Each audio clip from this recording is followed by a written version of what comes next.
I just wanted to tell you really quickly how I ended up with Shorty and Smiley. And this is in relation to the Sula Society's annual fundraiser. They're an amazing organization that rescues and finds homes for hundreds of dogs. And they're this amazing mother-daughter duo, plus they have like agility staff and volunteers that walk all these dogs, and it's amazing. So anyway, but I wanted to tell my story of how I ended up with Shorty and Smiley, who are my doggies, and I'm sure you know them because they're famous. They're from all my videos.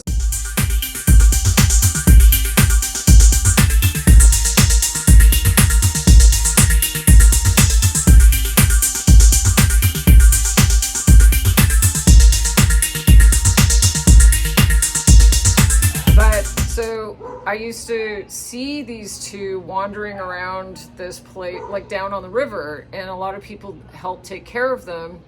And then the rainy season came, and most people that come to Puerto Vallarta, they're snowbirds, or, you know, like, so they come for 6 months or a visit and then go away for 6 months. Well, it's the rainy season when it's hot as a mofo here and the humidity is on 11.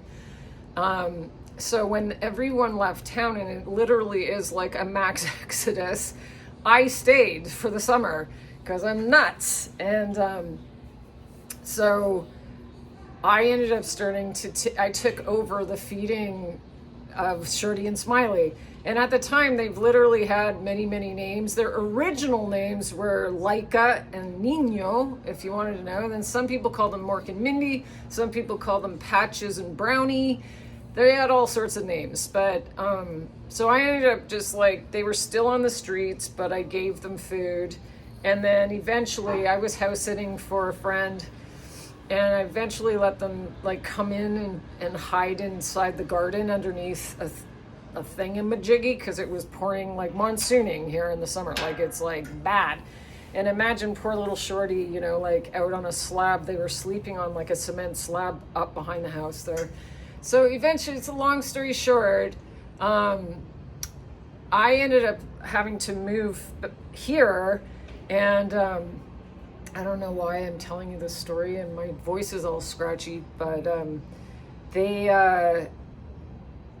I had to move somewhere else, and I was like, I know I'm not supposed to have dogs here, and the rains were there, and I had heard they had a home. It's actually near where I live right now. And when I moved out of the house sitting gig, I asked the dogs, I said, you guys, show me where you used to live. Show me where you used to live. And they started running up this road. I just started following them. They went up these stairs and all these pathways. And I know dogs are like that. Like, they find good trails and stuff. So you can literally use a dog to find shit for you, if you didn't know. So sure enough, the dogs start going like this, and they stop in front of the gate, and their tails are like wiggling. And sure enough, that was where they originally lived, and they had a family. So I knocked on their door or whatever, and the dude came out, and he didn't want to take them in. And I'm like, dude, I've been taking care of your dogs. I have to move. I don't have a place for them anymore. Please take your dogs back. And he reluctantly ended up opening the gate, and they went in, and I left. And it was like, dun, it's done. Well, the next day, they're back at Las Brasas, that restaurant where they used to hang out. So whatever, who knows why they didn't want to stay at their house, if they were being neglected or whatever, mistreated, we don't know. But so sure enough, they would follow me back to my new place. And it's a really long, boring story, but I've had them for over 3 years now, and they live full time with me. And there is one dramatic part of the story I've been meaning to tell for a really long time, because at a point, a person offered to take Shorty and get him get him flea and tick treatment and stuff. And like, I literally, gotta be honest, I ended up in Vallarta because my marriage went really fucking haywire, and it was fucked up, and I had to leave. I ended up in Mexico with very limited money, and I was really freaking broke when I took these freaking dogs on. like really bad, but you know, we all managed to like eat and everything. Here comes Shorty. Shorty, come here. Hold on, I'm going to show you Shorty. Come here. Come here. Say hi to everybody. This is one of the munchkins I took on over 3 years ago. This is funny that he showed up. He must have heard me talking about it. But she offered to take him in and get him this treatment. And like 1 hour later, this person texted me and said he had been surrendered to the Sula Society. And I was like, what? Are you like, what? You just took my dog, even though it's a street dog. And if I would have been happy if he had found another home, because I was in no position to like take him. Like, I'm living in someone else's house. I don't have much money, blah, blah, blah, blah, blah. And I was totally fucking gutted. Like, I fucking bawling my eyes out. It was a long story. But basically, Shorty was taken and was like on his way to Sula. And that's part of what the story is. And where are you going, Shorty? Go, Shorty. Okay, I'm weighing it as usual. So I freaking lost my mind about that, and I was like, oh my God. So and then other people found out about Shorty being taken from me and was getting delivered to the Sula Society. And then they tried to take Smiley and put her in the Sula Society as well. It's fine, you know, like they have 300 dogs, and like these dogs were like kind of like free, happy, living on the street. I don't know. And I was taking care of them, and I don't know. Anyway, so the long dramatic story was that about at least he was gone for like a week, and all these people were in an uproar because they were kind of famous street dogs. And they're like, you can't put Shorty and Smiley in Sula because they're free. They're just like, you know. So anyway, this may not make sense with this video, but the crazy fucking dramatic story, which I've been meaning to tell for like ages, is that when they took Shorty and they were transporting him to Sula, which is an hour away from Puerto Vallarta, he freaking escaped. He is a badass motherfucking street dog, just saying. You saw him. He's fierce. So a volunteer had picked him up, apparently was halfway to Sula, and somehow she must have stopped somewhere. He was literally in a crate in her car, locked in a crate in her car. Somehow this badass mofo broke out and ran away and escaped this espionage where they took him and surrendered him without even fucking asking me. And if they had just talked to me about it, it would have been fine, because I didn't even sign up to have 2 freaking street dogs, but I was doing what I could to help them, you know. So anyway, I heard when I got caught wind that Shorty went missing, and I was like, what are you joking? And they were, you know, it was kind of being, okay, I can't even tell this story without throwing Sula under the bus, but, you know, dogs escape. So he escaped and he went into hiding. And so a week had passed at least. I was out in Punta de Mita with a friend. We were driving back into Puerto Vallarta. And I ended up talking to the owner of Sula and saying, like, she called me and I was like, where did he run away? Like, let me try to find him. Like, maybe I can, like, they had set up volunteers in this village where he had ran away. Every single day, apparently, for the day, they were in this village calling him and calling him and calling him, trying to get Shorty back. And so we're driving back. The owner of Sula calls me. I said, where did he escape? And she's like, I don't know, I wasn't there, but I think it might be this town or that town. She was, you know, she doesn't speak like perfect Spanish, and like she was like guessing at the names of these 2 villages. And I asked my friend, I'm like, are we anywhere near those places? And he's like, actually, we're just about to head through. one of them, we had already way past the other one. So I go, can we drive through this village? And he's like, yeah. So we drive in this village.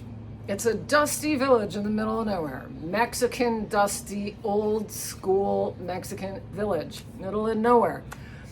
We turn right down this dirt road, and we're in a big truck, and I have my window open. He has his window open. I'm like, Shorty! And he's yelling out his window, Shorty! And I'm yelling, and we turn left down this dirt road, and everyone's wondering what we're doing. These kids are stopping and watching us, and I'm, Shorty!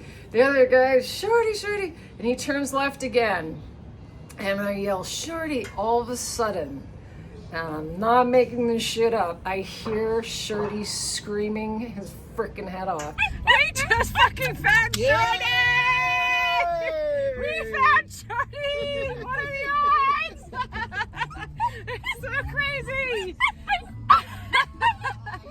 No! Who's a happy boy? No problem. You're filthy. He's like, I'm like, stop the truck! We're on the dirt road. I fling open my door.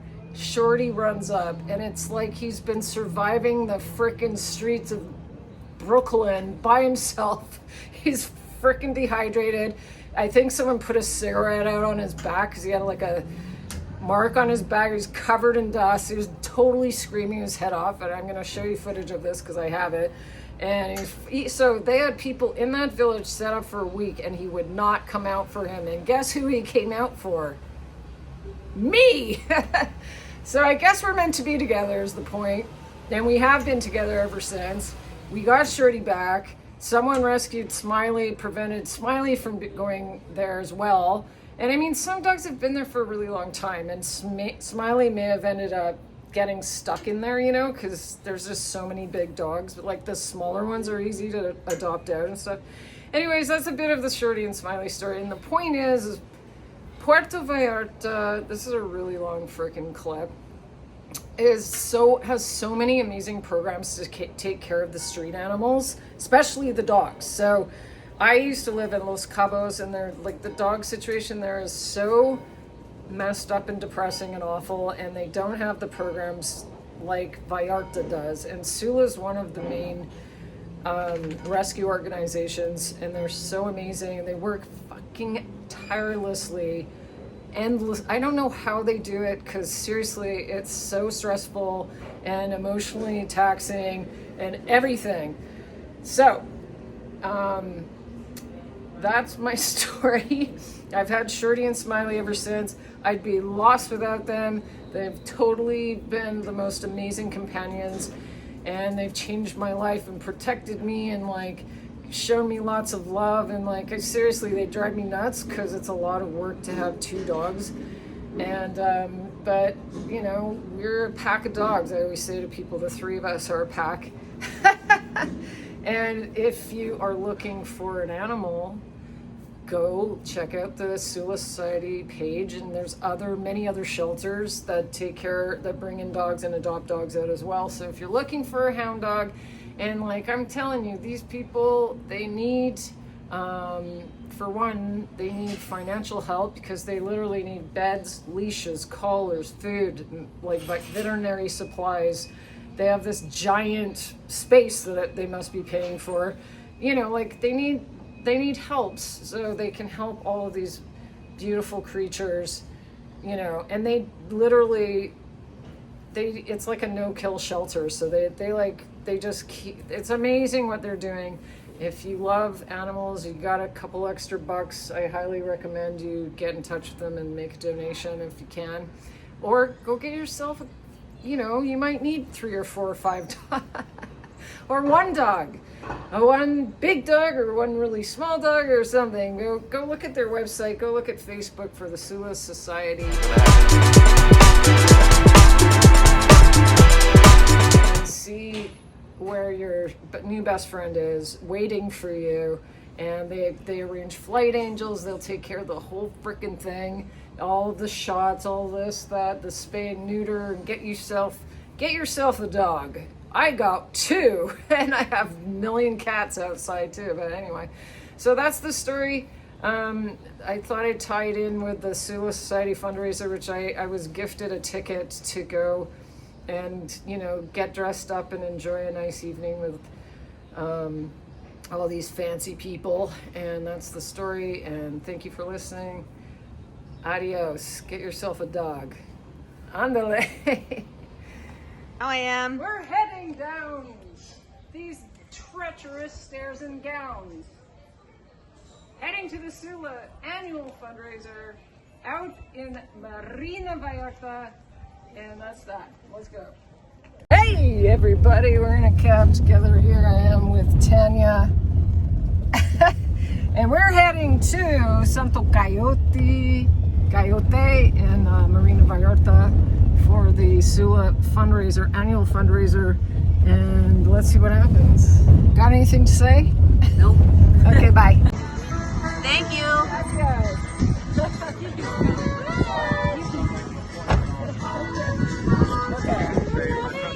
Everybody, I'm here at the Sula fundraiser. It's some fancy ass place. Look at all the glamorous people behind me. We've got our free margaritas. We've got painfully uncomfortable shoes. Adopt out hundreds of dogs every year, mostly to Canada, the US, North America. And anyway, we're here to celebrate them.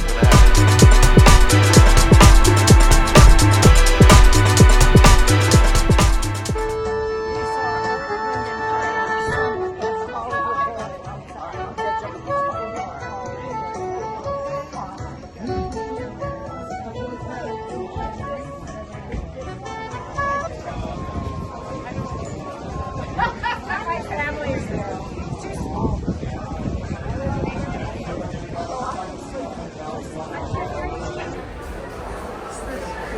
Where's Jardine? Jardine? Garden? Is there a garden? Yeah. Yeah, there we have. Wow, look at this. Where is the horseback riding tour? It's the silent auction. And here's the 3-hour horseback. Thank you. I love your dress. That's cool.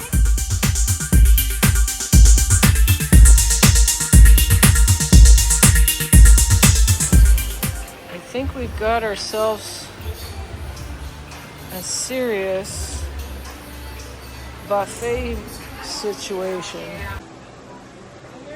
Let's go this way.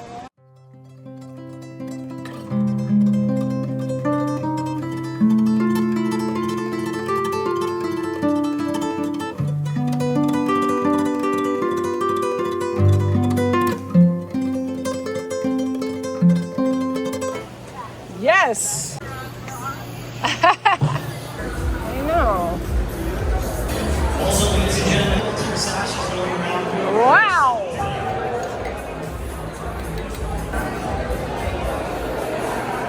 Here we go. Come on.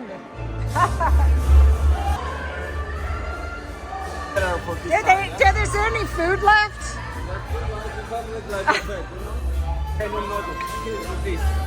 We have a fettuccine. I want meat. All is for you, okay?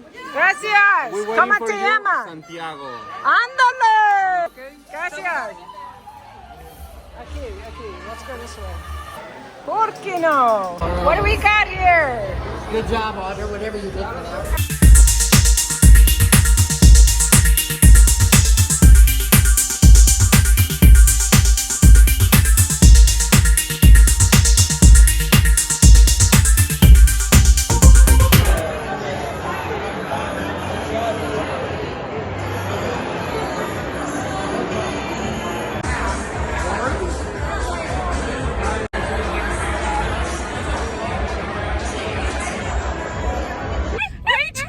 We found Shorty! We found Shorty! What are the odds? Look, what do you want with, what are you gonna do with your life? What are you gonna do with your lives? Is that it? Huh? Okay, let's go. It's an overcast day. Everybody, let's party.